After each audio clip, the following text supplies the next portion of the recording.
সম্মানিত সুধী, আসসালামু আলাইকুম। বৃন্দ, তোমরা সবাই কেমন আছো? আমি শওকত আলী আহমেদ, সহকারী শিক্ষক, সরকারি এসসি বালিকা উচ্চ বিদ্যালয় সুনামগঞ্জ। আজ তোমাদের সামনে আমি দশম শ্রেণীর বাংলা দ্বিতীয় পত্র নিয়ে হাজির হয়েছি। আমাদের আজকের টপিক হচ্ছে শব্দের শ্রেণী বিভাগ। তো চলো কথা না বাড়িয়ে আমরা সরাসরি পাঠে চলে যাই। আমাদের আজকের টপিক হচ্ছে শব্দের শ্রেণী বিভাগ। তো শব্দের শ্রেণী বিভাগ হচ্ছে আমরা যদি শব্দকে কি ভাগে ভাগ করা হয়েছে সেটা যদি দেখি, শব্দকে সাধারণত তিন ভাগে ভাগ করা হয়। একটা হচ্ছে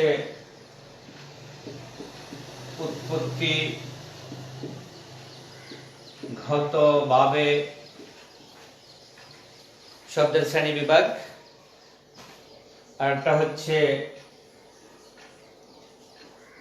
অর্থগতভাবে শব্দের শ্রেণী বিভাগ, আর একটা হচ্ছে গঠনগতভাবে শব্দের শ্রেণী বিভাগ। তো সুপ্রিয় শিক্ষার্থীবৃন্দ, আমরা যদি খেয়াল করি তাহলে দেখবো যে বাংলা ভাষায় যত শব্দ আছে সকল শব্দকে এই তিনটা শ্রেণীতে ভাগ করা হয়েছে। একটা হচ্ছে উৎপত্তিগতভাবে শব্দের শ্রেণী বিভাগ, একটা হচ্ছে অর্থগতভাবে শব্দের শ্রেণী বিভাগ, এটা হচ্ছে গঠনগতভাবে শব্দের শ্রেণী বিভাগ। তো আজ আমরা শুধু উৎপত্তিগতভাবে শব্দের শ্রেণী বিভাগ এই টপিকটা নিয়ে আলোচনা করব। তাহলে শব্দের শ্রেণী বিভাগের আর যে দুইটা ভাগ আছে এটা আমরা পরবর্তীতে কোনো ক্লাসে নিয়ে আসবো।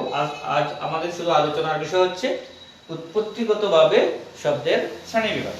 তো চলো আমরা উৎপত্তিগতভাবে শব্দের শ্রেণী বিভাগ নিয়ে আলোচনায় যাই।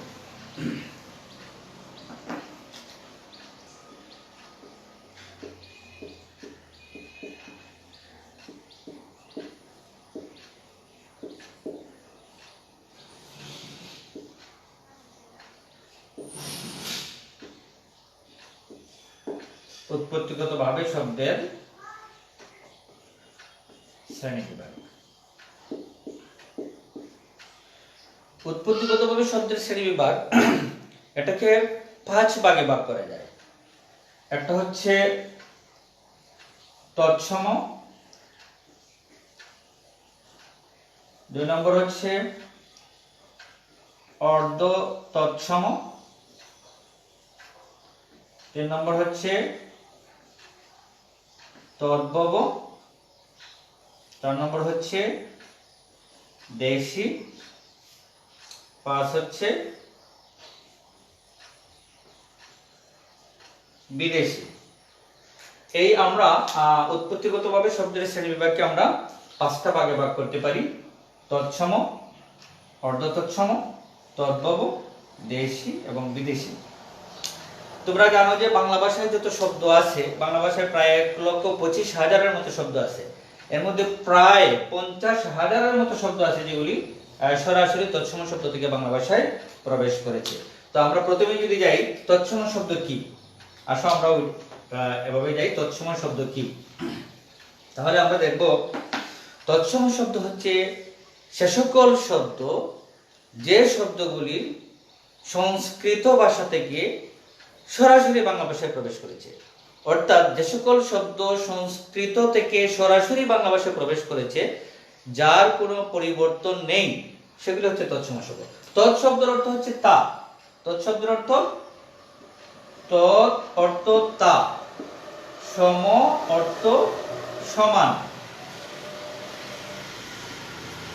তৎ অর্থ তা, তার সমান, তার সমান। দ্যাট মিন্স হচ্ছে সংস্কৃতের সমান। অর্থাৎ যে সকল শব্দ কোনো পরিবর্তন না হয়ে সংস্কৃত থেকে সরাসরি বাংলা ভাষায় প্রবেশ করেছে, সে সকল শব্দকে বলা হয় তৎসম শব্দ। এমনকি দুই একটা উদাহরণ আমরা দিই, যেমন চন্দ্র, সূর্য,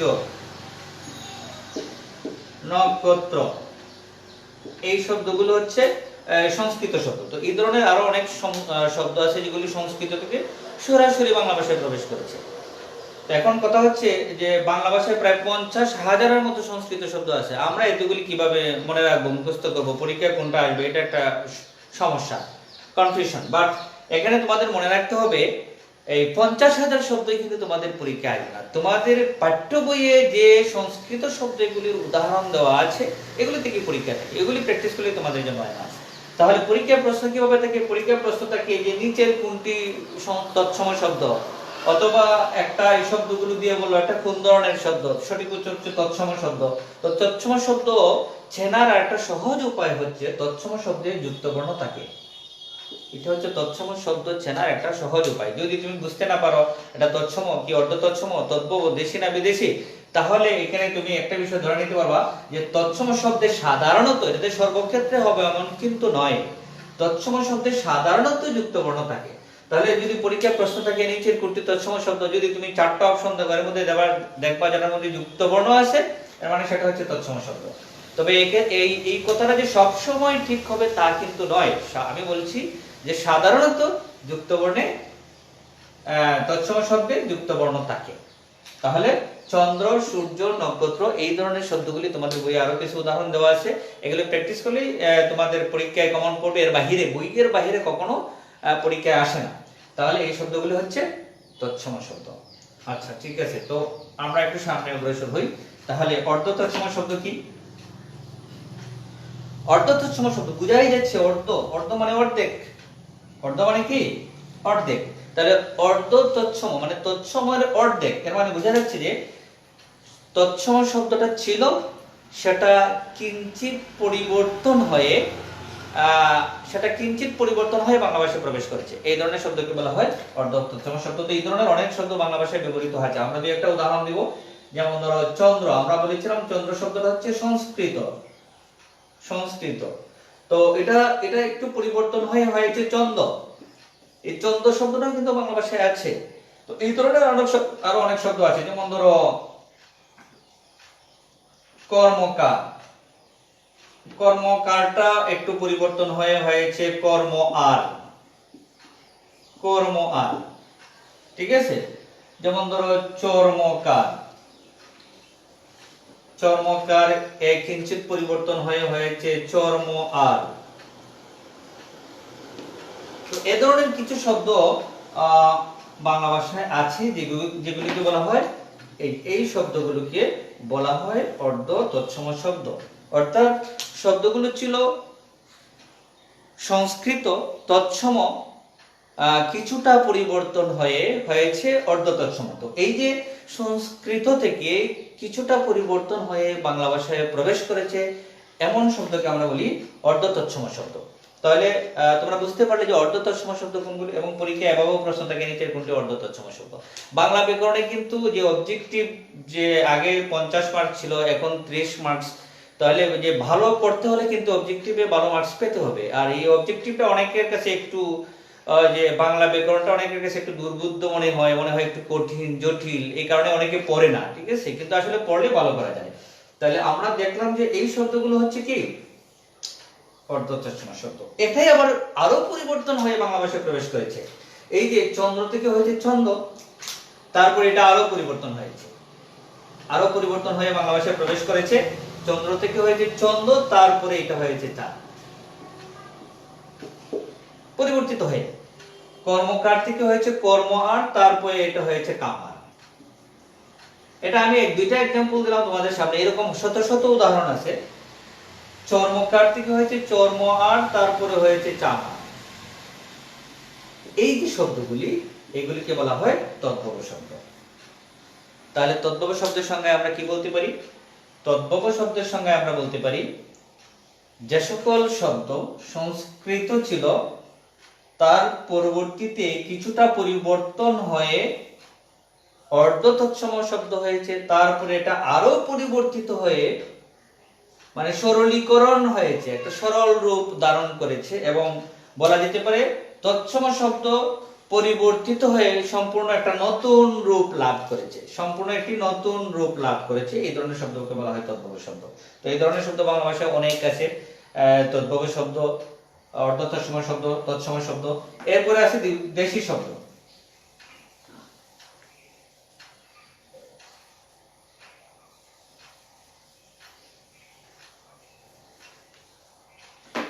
তো তো দেশি শব্দের কথা যদি আমরা বলি, দেশি শব্দটা হচ্ছে আমাদের পূর্বপুরুষরা, মানে আমাদের পূর্বপুরুষরা যে ভাষায় কথা বলতো সেই ভাষা থেকে যে সকল শব্দ এখন পর্যন্ত বাংলা ভাষায় প্রচলিত আছে এগুলি হচ্ছে দেশি শব্দ।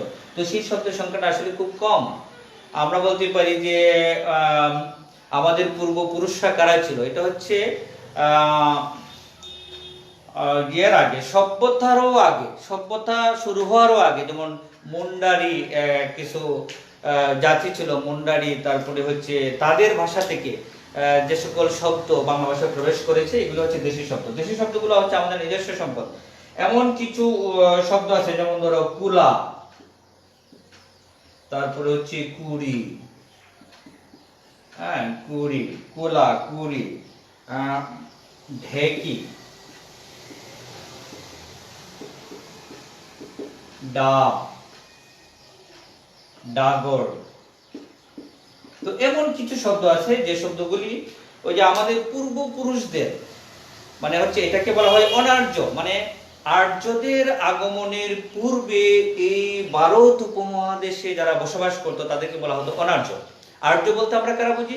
ওই যারা মধ্যপ্রাচ্য থেকে এই উপমহাদেশে এসে তারা কি করেছে, মানে কৃষিকাজ শুরু করেছে। এই যে যারা প্রথম মধ্যপ্রাচ্য থেকে এই উপমহাদেশে এসে কৃষিকাজ শুরু করেছে এদেরকে আমরা প্রথম সভ্য বলি।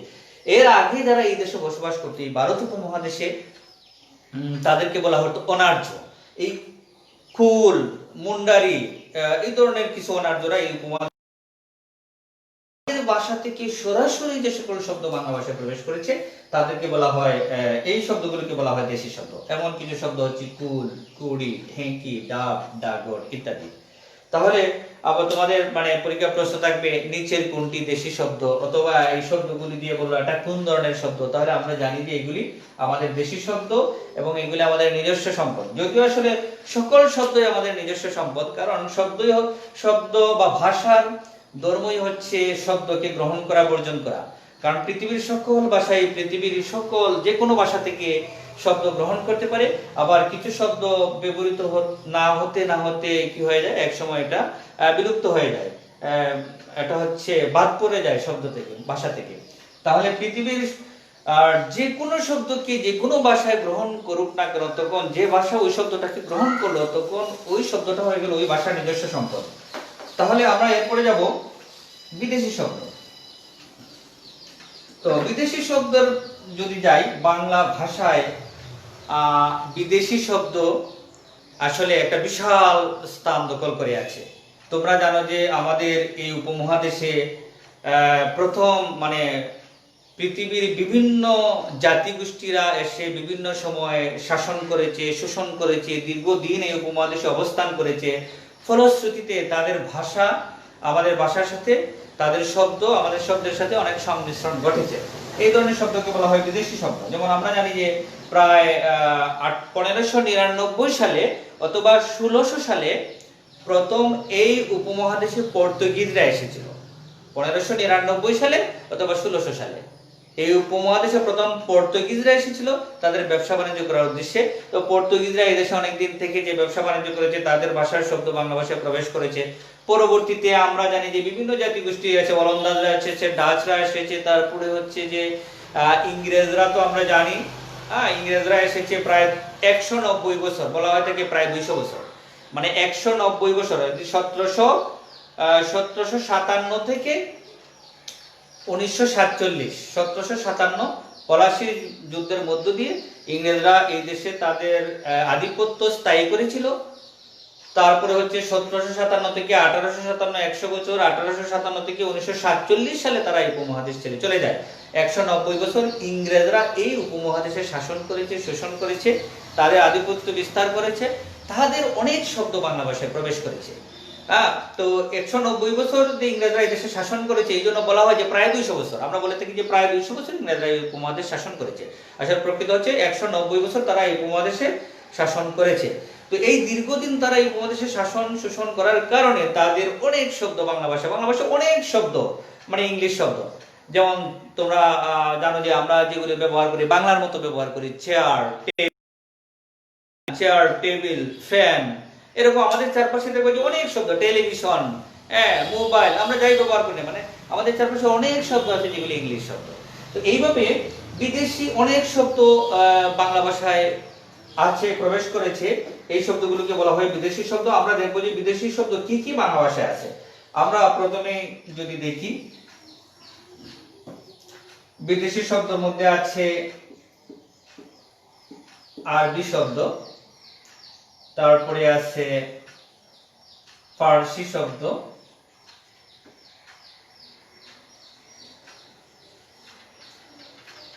আরবি শব্দ আছে, ফার্সি শব্দ আছে, তারপর আমরা দেখব যে ইংরেজি আছে,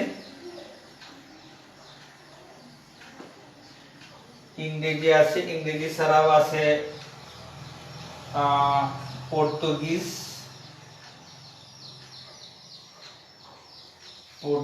আছে।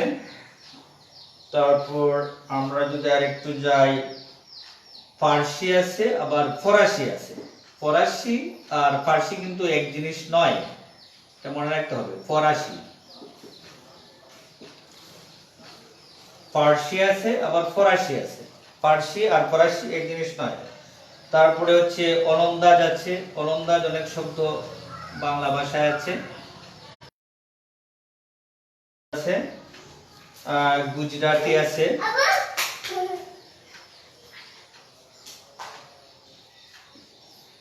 গুজরাটি আছে, আমি আরো লিখবো, বোর্ডে জায়গা হচ্ছে না। তো আসো প্রথমে আরবি শব্দ।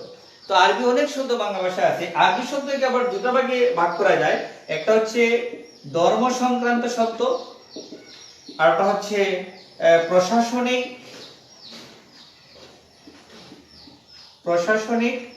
বা সাংস্কৃতিক। তাহলে আরবি শব্দকে দুটো ভাগে ভাগ করা যায়। আরবি অনেক শব্দ বাংলা ভাষায় আছে।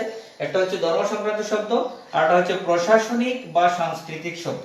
তো ধর্ম সংক্রান্ত শব্দের মধ্যে আছে যেমন ধরো আল্লাহ, তারপরে হচ্ছে ইসলাম, ইমাম। এই যে শব্দগুলি আমাদের বাংলা ভাষায় আছে, আমরা জানি এগুলো হচ্ছে ধর্ম সংক্রান্ত শব্দ।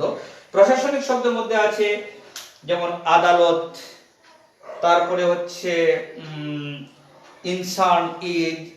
প্রশাসনিক এবং সাংস্কৃতিক এই শব্দগুলি হচ্ছে মূলত আরবি শব্দ, এবং এরকম আরবি শব্দ বাংলা ভাষায় অনেক আছে। তো তোমাদের পরীক্ষায় প্রশ্ন কিভাবে থাকে? প্রশ্ন এভাবে থাকে যে দুটো শব্দ দিয়ে বললো, যেমন দুয়াত একটা শব্দ দিল, যে দুয়াত কোন ভাষা থেকে আগত শব্দ? যদি তোমরা পাঠ্য বইটা পড়ো, আমার ক্লাসটা তো তোমরা যারা দেখবে তো দেখছো, সাথে সাথে তোমাদের এই যে পাঠ্য বইয়ের শব্দের শ্রেণী বিভাগ আছে, ওই চ্যাপ্টারটা একটু অনুসরণ করতে হবে, তাহলে বুঝতে পারবে দুয়াত কোন ভাষার শব্দ। এটা হচ্ছে মূলত আরবি শব্দ। কিন্তু আমরা কি জানি আসলে যে দুয়াত এখন এই প্রজন্মের অনেক বাচ্চারাই দুয়াত শব্দটার সাথে আসলে পরিচিত না। দুয়াত হচ্ছে আমরা ওই যে খালি, মানে কলমের খালি একটা কৌটার মধ্যে থাকতো, সেটা হচ্ছে দুয়াত। ওকে, তো এই যে দুয়াত শব্দটা হচ্ছে আরবি শব্দ। এরকম আরো অনেক শব্দ আছে, কিচ্ছা, তারপরে হচ্ছে গায়েব, নগদ, বাকি। এই শব্দগুলো হচ্ছে আরবি শব্দ। এরপরে যদি আমরা যাই ফার্সি শব্দ। আচ্ছা, প্রথমে আসি ফার্সি শব্দ আর ফরাসি শব্দ জিনিসটা কি? ফার্সি মূলত আসলে ইরানের শব্দ। ফার্সি শব্দটা হচ্ছে ইরানের শব্দ, আর ফরাসি হচ্ছে ফ্রান্সের শব্দ, মানে ফ্রান্সের ভাষা। ফার্সি হচ্ছে ইরানের ভাষা, আর ফরাসি হচ্ছে ফ্রান্সের ভাষা।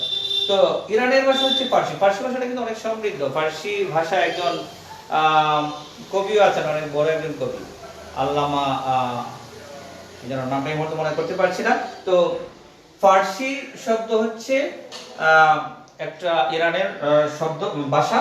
তো ফার্সি ভাষায় যে সকল শব্দ বাংলা ভাষায় আছে সেগুলোকে আবার তিন ভাগে ভাগ করা যায় ফার্সি ভাষার শব্দকে। এটা হচ্ছে ধর্ম সংক্রান্ত, তারপরে আছে প্রশাসনিক,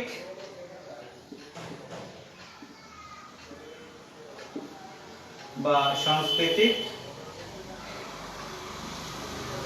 তারপরে হচ্ছে অন্যান্য। তো এই ফার্সি ভাষার শব্দকে আমরা তিন ভাগে ভাগ করতে পারি। একটা হচ্ছে ধর্ম সংক্রান্ত, আরটা হচ্ছে প্রশাসনিক বা সাংস্কৃতিক, আরটা হচ্ছে বিবিধ, অন্যান্য বা বিবিধ। তো এই তিন ভাগে আমরা ভাগ করতে পারি।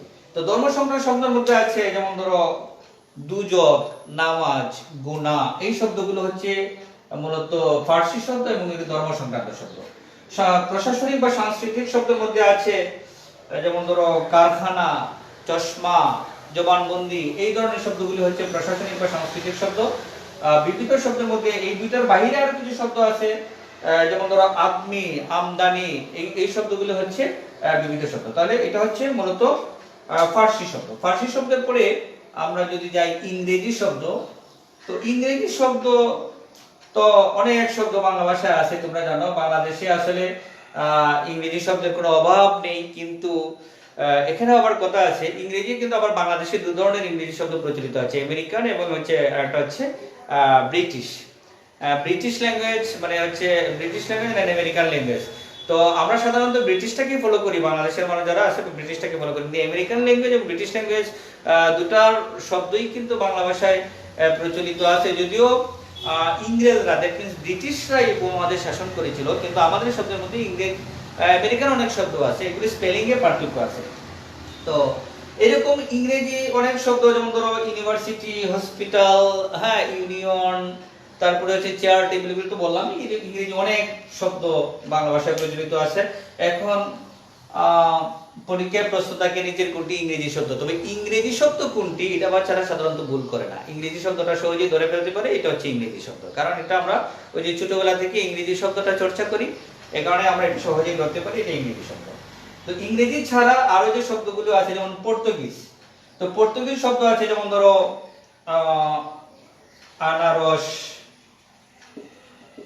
এখন আনারসের সময়, তোমরা যারা আনারস খাচ্ছ, তারপরে দেখো আলপিন, হ্যাঁ, আনারস, আলপিন, আলমারি, এই যে শব্দগুলো, এরকম আরো অনেক শব্দ আছে, এগুলো হচ্ছে মূলত পর্তুগিজ শব্দ। তো এই যে পর্তুগিজ শব্দ, এরকম বাংলা ভাষায় পর্তুগিজরা, আমরা জানি যে প্রথমেই উপমহাদেশে কারা এসেছিল? পর্তুগিজরা। তারা এসেছিল ব্যবসা বাণিজ্য করার উদ্দেশ্যে। ইংরেজরাও কিন্তু এই উপমহাদেশে ব্যবসা বাণিজ্য করার উদ্দেশ্যে এসেছিল, কিন্তু তারা যখন দীর্ঘদিন থাকতে থাকতে দেশের পলিটিক্সের সাথে জড়িয়ে পড়ে এবং আমাদের দুর্বলতাগুলো তারা বুঝে ফেলে, তোমরা ইতিহাস পড়লে এগুলি জানতে পারো, পরবর্তীতে তাদের লোভ হলো যে দেশের ক্ষমতা দখল করে ফেলা, এবং তারা কিন্তু এটা লোভ করে তারা সফলও হয়েছিল। এটা হচ্ছে পর্তুগিজ। পর্তুগিজের পরে ফরাসি। তো ফরাসি শব্দ, ফরাসি মূলত আসলে ফ্রান্সের ভাষা। তো ফ্রান্সের ভাষা থেকে যে সকল শব্দ বাংলা ভাষায় প্রবেশ করেছে সেইগুলো আমরা জানি যে কার্তুজ, কার্তুজ একটা শব্দ আছে, কার্তুজ। তারপরে আছে কুপন, তারপরে আছে ডিপো। এই শব্দগুলো হচ্ছে মূলত ফরাসি শব্দ। তো ফরাসি শব্দের পরে আছে ওলন্দাজ। তো ওলন্দাজ আমরা যদি দেখি যে ওলন্দাজ শব্দ কোনগুলো, ওলন্দাজ শব্দগুলো হচ্ছে, আমরা জানি তোমরা ওই যে বাংলাদেশে একটা খেলা আছে, তাস খেলা, হ্যাঁ, বড়রাই খেলায়, বাচ্চারাই কিন্তু এগুলি খেলায় না, তাস খেলা। তো তাস খেলা, তাসের কতগুলি নাম আছে, যেমন ধরো ইস্কাপন, রুইতন, হরতন, ঠিক আছে। এই যে তাসের যে নামগুলি আছে, ইস্কাপন, তারপর হচ্ছে রুইতন, হরতন, এরকম অনেকগুলি নাম আছে, ঠিক আছে। এই নামগুলিকে, এইগুলি মূলত হচ্ছে ওলন্দাজ, অর্থাৎ আছে, তাহলে বোঝা যাচ্ছে যে ওই খেলাটা আসলে ওলন্দাজ থেকে বাংলাদেশে এসেছে। তো এই শব্দগুলো হচ্ছে ওলন্দাজ শব্দ, এবং পরীক্ষায় যদি প্রশ্ন থাকে যে ইস্কাপন, রুইতন, হরতন এগুলি কোন ভাষার শব্দ, তাহলে আমরা দিব যে এটা হচ্ছে ওলন্দাজ শব্দ, ঠিক আছে। তো ওলন্দাজের পরে আমরা যদি একটু আরেকটু সামনে অগ্রসর হই, তাহলে দেখবো যেমন গুজরাটি কিছু শব্দ বাংলা ভাষায় আছে, যেমন খদ্দর, খদ্দর, হরতাল, এই শব্দ দুটো হচ্ছে গুজরাটি শব্দ। এর বাইরে আছে মনে করো পাঞ্জাবি কিছু শব্দ আছে, পাঞ্জাবি কিছু শব্দ বাংলা ভাষায় আছে। পাঞ্জাবি শব্দের মধ্যে আমরা পাচ্ছি যে চাহিদা, চাহিদা, তারপর হচ্ছে শিখ, এই দুটো শব্দ হচ্ছে পাঞ্জাবি শব্দ। পাঞ্জাবি শব্দের বাইরে যা আছে সেগুলো হচ্ছে তুর্কি, চীনা কিছু শব্দ বাংলা ভাষায় আছে। তুর্কি শব্দ আছে, তুর্কি। তো তুর্কি শব্দের মধ্যে আমরা জানি চাকর, চাকু, চাকর, চাকু, এই শব্দগুলো হচ্ছে মূলত তুর্কি শব্দ। চাকর, চাকু, তারপরে আছে থুপ, থুপ, দারোগা, এই শব্দগুলো মূলত তুর্কি শব্দ। তো তুর্কি শব্দ, এরপরে আছে চীনা শব্দ। চীনা শব্দ কিছু বাংলা ভাষায় আছে, যেমন ধরো চা, চিনি, চা, চিনি, এগুলো হচ্ছে চীনা শব্দ। তারপরে আছে চীনা শব্দের পরে মায়ানমার শব্দ আছে, বাংলা ভাষায় কিছু মায়ানমারের শব্দ প্রচলিত আছে। মায়ানমার, মায়ানমারের শব্দের মধ্যে আছে লুঙ্গি। লুঙ্গি শব্দটা যদিও বাঙালিদের পোশাক হচ্ছে লুঙ্গি, কিন্তু শব্দটা কিন্তু এটা মায়ানমারের। লুঙ্গি, ফুঙ্গি, এই ধরনের শব্দ হচ্ছে মায়ানমারের শব্দ। এই শব্দ দুটো হচ্ছে মায়ানমারের শব্দ। এরপরে আছে জাপানি কিছু শব্দ আছে বাংলা ভাষায় প্রচলিত। জাপানি শব্দের মধ্যে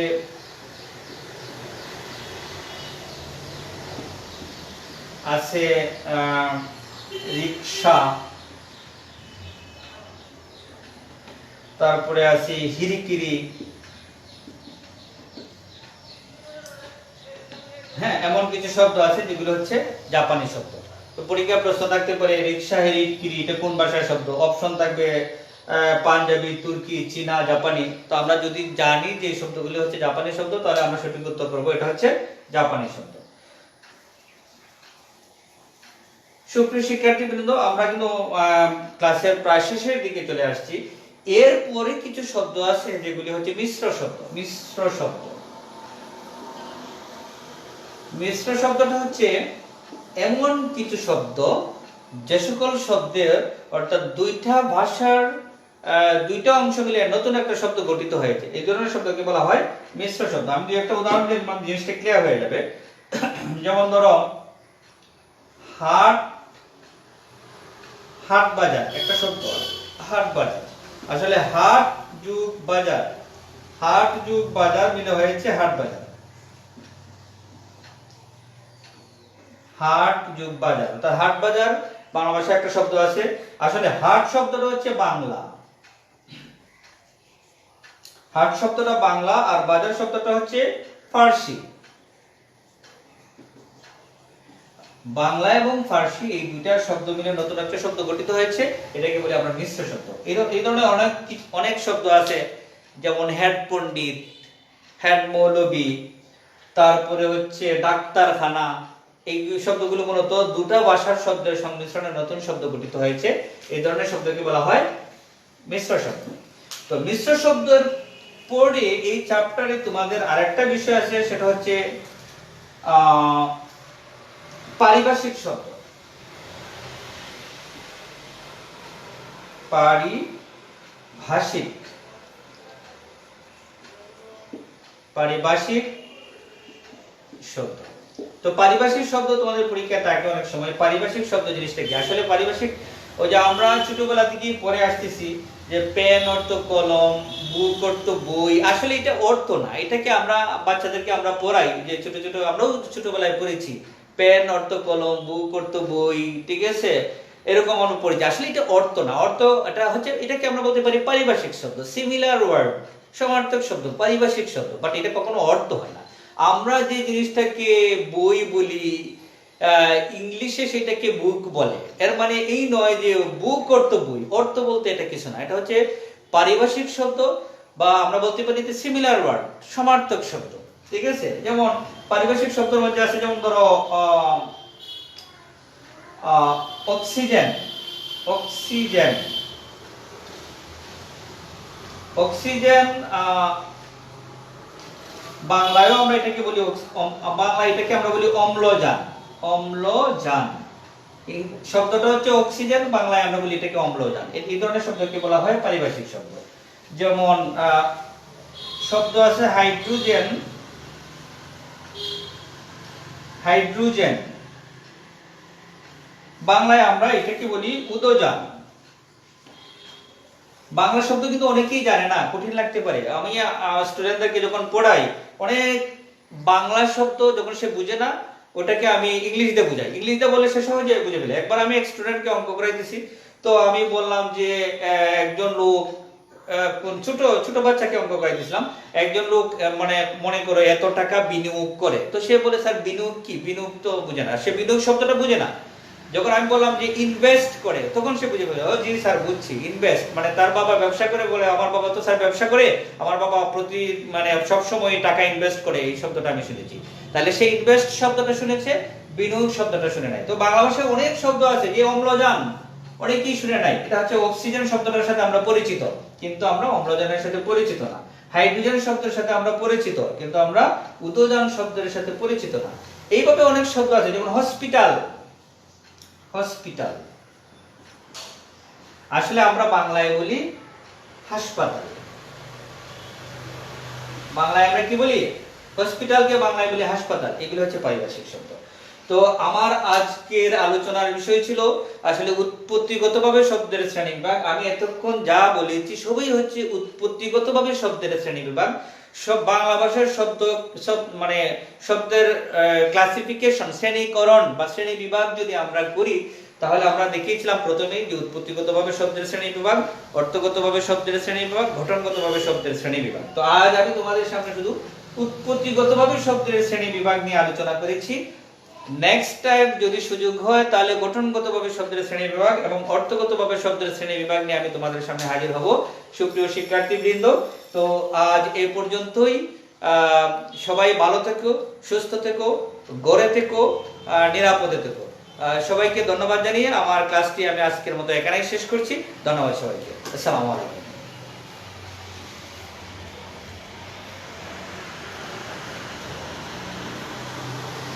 করতে হবে আমাকে কন্টিনিউ,